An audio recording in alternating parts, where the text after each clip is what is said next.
Our call to worship this morning is an excerpt from a sermon called Practice, Practice that was given at the UU congregation of Asheville, North Carolina in September of 2013. It is not attributed, so I do not know who wrote it. Each summer, I make a point of signing up for a wheel-based pottery class at a local pottery studio. Pottery is something I've enjoyed playing with on and off since college. And Asheville is such a great place for ceramics that I often meet the most impressive artists in those studios. I have no great ambitions for myself. My talents are quite modest, but I enjoy the process. I love working with clay, the way it feels, the way it responds to how you shape it. I remember how frustrated I was the first few times I tried to center the clay, the way it would wobble, wobble, wobble, and it seemed to take forever using all my might before I could wrestle it into the center of the wheel.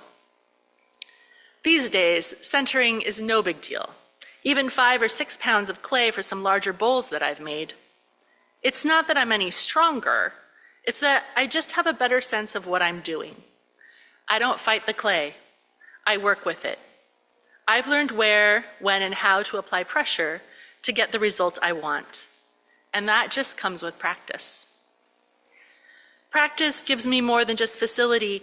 It gives me a sense of and a fondness for the material I'm working with and the beauty it makes possible. In time, I found I get a deeper sense of the artistic possibilities in shaping clay. I come to admire artists for what they were able to accomplish, which opens new possibilities for my own work. I've made a few pieces, some I'm even proud of. It's always fun to see what comes out of the kiln. But to be honest, it is not so much the product as the process that draws me. I look forward to each class as a way to explore a new dimension of this work, to challenge myself to try out more difficult forms. Inevitably, at some point, I bump into the limits of my understanding or my ability, and I get frustrated. But then there's an instructor or a classmate who offers a tip, and I'm back at it. It's a process that I expect many of you recognize who've ever tried your hands at any skill, from playing the clarinet to baking a pie, to planting a flourishing garden. Something calls you to a particular art or skill, so you seek out instruction and find that at first you're awkward and uncertain. If you're like me, you may even get impatient with how slow the learning seems to come. But then, before you realize it, the clay in your hands, the piano keys beneath your fingers, the mountain slope under your skis is something you begin to know and even love. Come, let us worship together today.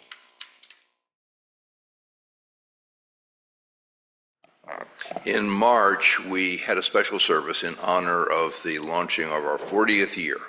But this month, September, is our actual birth month, so a little additional acknowledgement here. I want to savor the occasion. I've adapted some words from a meditation by Reverend Jacqueline Collins. So relax into your chairs, and be in a reflective mood, if you would. For a moment, stretch back in memory to the first time you came to a meeting at Live Oak. It may have been in this building or in an earlier rented space or in a still earlier home.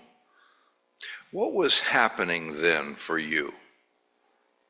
Were you comfortable, anxious, pleased, hesitant? See if you can remember. Who were the first people you met? Along the way between that first time and now, what are the most intimate friendships you have formed here? Let yourself feel the warmth of the community. From back then to now, have there been important events of your life that were marked within the congregation? Rites of passage, birth, dedication, coming of age, wedding, separation, divorce, death. All are part of what a religious community is privileged to encompass. The connection between people living on this earth. So now consider the influence of this community on you and yours.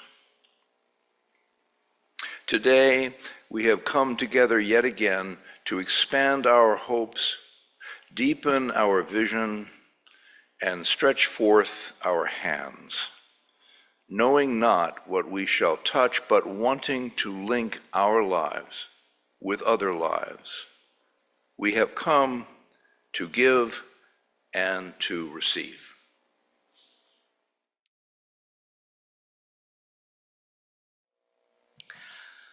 When I was a senior in high school, I was the co-editor of our student newspaper. My co-editor and I were good friends and respectful rivals, and throughout that year we jockeyed for praise from our beloved advisor, a sharp and good-humored man in his 50s who'd been coaxing teenagers into better versions of themselves for about 30 years. One day, feeling a very teenage combination of cockiness and insecurity, and with my co-editor nowhere in sight, I pulled our advisor aside and I asked him flat out who was a better writer, me or her. When he looked at me thoughtfully and said, "Well, right out of the gate, you," I got shivers of satisfaction. Then he leaned in, smiled gently, and said, "But she edits." He gave no more elaboration and he walked away, leaving me in a sudden fit of discomposure with the understanding that while I might be the winner at first draft, she was the mistress of the red pen. Meaning that her published writing, which is what the rest of the world would see and judge us on, was ultimately better than mine. It was my first remembered lesson in the difference between talent and skill. And it was timely. I was a senior in high school, about to launch into the wider world. So far, talent plus a little bit of extra work had served me very well, but my advisor understood that it would only take me so far, that the world was large and full of talented kids just like me, and that only when I really engaged both my talent and deliberate skill building would I make some serious progress towards becoming good at anything. Years later, I was reminded of this while at a lecture by the astrophysicist and science communicator Neil deGrasse Tyson. He was a lively and dynamic speaker. I don't know if any of you have ever seen him speak in person. He was really very, very good. And I couldn't help but think that he was so talented, skilled in a way I would never be. He's unattainably good. So it was a bit of a moment out of The Wizard of Oz when he pulled back the curtain on his process of public speaking in response to an audience member's comment on how talented he was. He smiled and thanked the person and then went on to say essentially that while talent's nice to have, it actually doesn't really get the job done. Each message or soundbite or comment he delivered, each part of his talk, of his responses, even how he answered questions, were the product of hundreds, if not thousands, of trials and failures, reworkings, revisions, tests, and honings. It's not magic, he said. It's not raw talent, but it's talent yoked to sustained, intentional effort spanning years. The smooth, lively dynamism of his talk wasn't talent, that was skill. You may have heard of the work of Swedish psychologist K. Anders Ericsson, and maybe Jonathan has, maybe the rest of us have too, who studied the process of achieving mastery. The work he and his colleagues did identified multiple factors contributing to elite performance in a wide range of fields. They found that people who performed a skill at a superior level had several things in common. They had innate talent, And they also had environmental factors like access to high quality coaching and the type of support that allows somebody to spend a significant amount of time getting good at something. How much time is a significant amount of time? Well, Erickson and his colleagues found that by the time they were identified as reaching elite status, usually in their 20s, the average amount of time people had spent in deliberate practice on their field was around 10,000 hours. So in terms of a 40-hour work week, that comes out to about 5 years of 8 hours a day, 5 days a week with no sick days or vacations. Erickson's team was really clear. This was an average, not a minimum. There was a range of time needed to develop superior skill. And also, these individuals were nowhere near masters. 10,000 hours was the average threshold of elite performance, not the average threshold of mastery, which was some undetermined distance beyond. And then also, the 10,000 hours comprised a specific type of practice, something called deliberate practice. So in deliberate practice, the person trying to get better engages in what is known as high concentration practice beyond their comfort zone. Essentially, elite performers spend that 10,000 hours working on the parts of their skill that they're not good at. In order to develop even greater skill, they have to spend sustained intentional time struggling with weakness and repeated failure.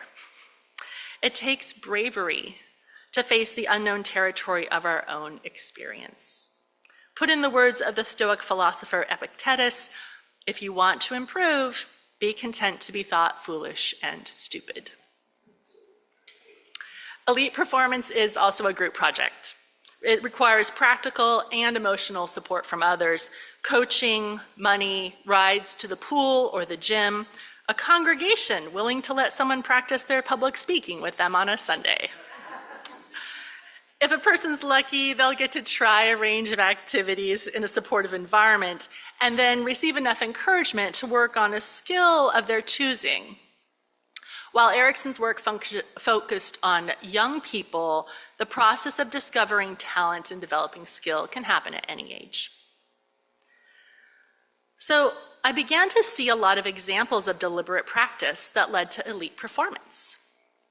While researching Martin Luther King Jr.'s civil rights speeches for our Martin Luther King Day service earlier this year, I checked a book out of the library and read a lot of his speeches. I was looking for an excerpt that we could use in the service. And I saw time and time again the same concepts and turns of phrase repeated over and over as variations on a theme. The reason I recognized these in the first place is that they were key components of his famous I Have a Dream speech from the March on Washington. I had thought that that dream speech was uniquely inspired, the product of a phenomenal electric moment in our civil rights history told through an exceptionally gifted orator, and it was. But it was also the product of 15 years of preaching that the Reverend King had done beforehand, the thousands upon thousands of hours of speech crafting and sermon writing and trying things out that he had done up until that moment. There's Michael Phelps, the swimmer with the most Olympic gold medals ever. With long arms and large hands and feet, Phelps is built for swimming, it's true. But he and his coach credit his years of training every single day, 7 days a week, 365 days a year, on holidays and weekends and his birthdays, when he was healthy and when he was sick, for 5 or 6 hours every day as the foundation of his phenomenal career. He was in 4 Olympics, by the way. He kept that schedule up for over 20 years. Julia Child, we saw her picture earlier, the famous cookbook author and cooking educator. She attended culinary school in France, and then she worked for a decade to write her masterpiece, Mastering the Art of French Cooking, before she was offered a television show and became a household name. Her success in that show was also the product of the meticulous planning and preparation that she and her husband did prior to every taping.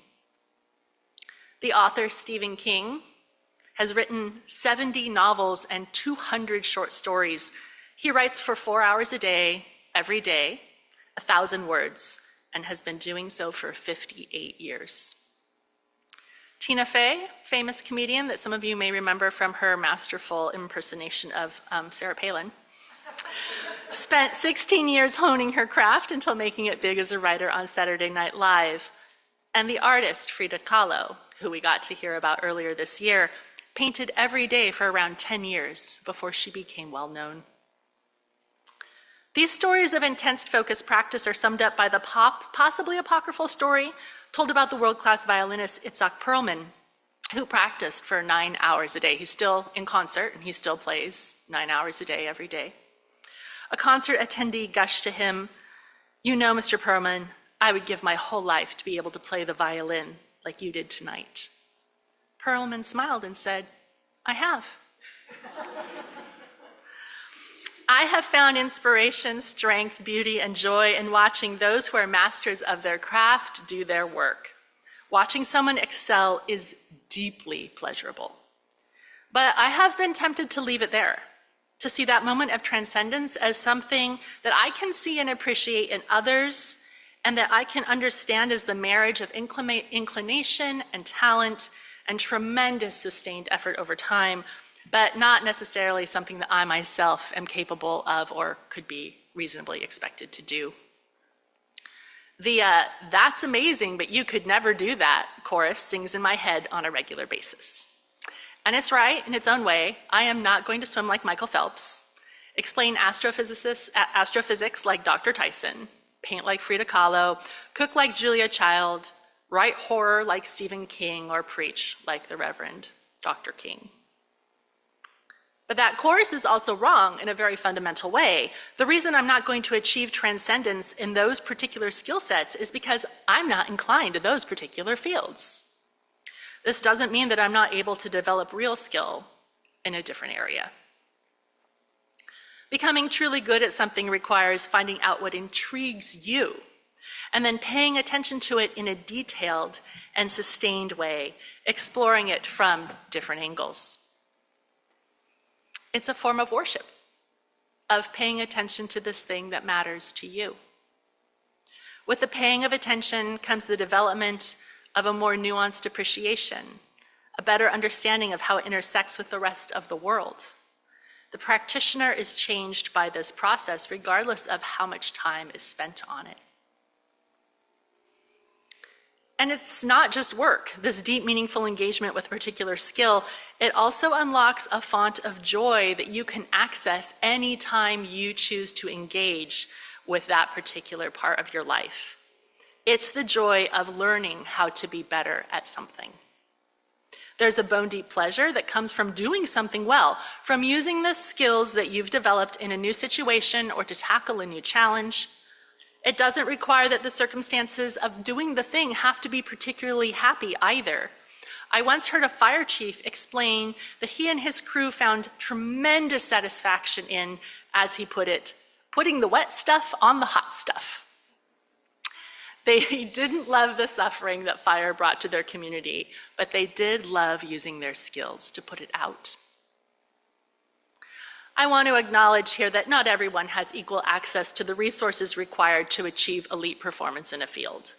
While we're all born with inclinations and talent, we're not all born with the type of support and time freedom that developing a high level of skill requires.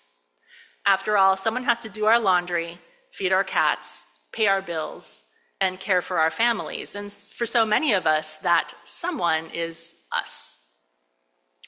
But I also don't want to fall into the perfectionist trap of saying that if we can't put enough time into doing something at a very high level, then we shouldn't put any time into it at all, no matter how we feel about it. Using an inability to dedicate 10,000 hours of deliberate practice to something as a reason to not try at all is perfectionism at its most pernicious, depriving us of a source of great satisfaction because of an impossible standard. When I first conceived of this homily, I thought it would be about how we often attribute mastery to talent, which isn't earned but is instead sort of intrinsic, overlooking and devaluing the tremendous work and luck that goes into superior performance of a skill. I wanted to call myself back into community and appreciation for the effort and the sacrifice that is the hallmark of becoming skillful, and offer encouragement to deliberately practice building skills. But of course, deeply engaging with something brings change. And what I realized is that this is actually a homily about joy, about learning and growing as a source of joy, about trusting ourselves to grow and improve, about not being afraid to struggle, about accepting that there is going to be difficulty, because it turns out that when you're trying to get better at something, you're climbing a mountain and there are going to be some uphill parts, but also some spectacular views. To start the process, all you need is something that interests you, some level of support, and both faith and hope. Hope and faith, the action verbs, not the nouns. Right? In order to hope, you have to envision a future that does not yet exist. And faith helps you believe that that future is possible. And when you combine them, they give us a way to work towards that future, which is developing skills different from the ones that have brought us to the present. Hope asks us to believe that there is something on the other side of the struggle worth working for. And faith helps us to believe that it's possible to get there and that our efforts will bear fruit. As the journalist Rebecca Solnit wrote, "When you don't assume the outcome, you recognize that you may be able to participate in shaping it. When we don't assume that skillfulness is beyond our grasp, we are able to engage meaningfully with the process of developing it." One of our UU values is that of transformation. And in the words of the UUA, we adapt to the changing world. We covenant to collectively transform and grow spiritually and ethically. Openness to change is fundamental to our Unitarian and Universalist heritages, never complete and never perfect. I invite us to think about engaging with this value in our daily lives by intentionally working towards becoming more skillful at one of our talents, and by providing the practical and emotional support that helps other people in our lives do the same. When we covenant to grow and transform, we also covenant to do the work day in and day out of getting better at the thing which speaks to our heart. To say yes to this joy for ourselves, to say yes to this joy for others, and to say yes to this joy day in and day out. To use hope and faith as action verbs that help us invest whatever time we have available in ourselves and our community and in our shared future. Blessed be, and may it be so.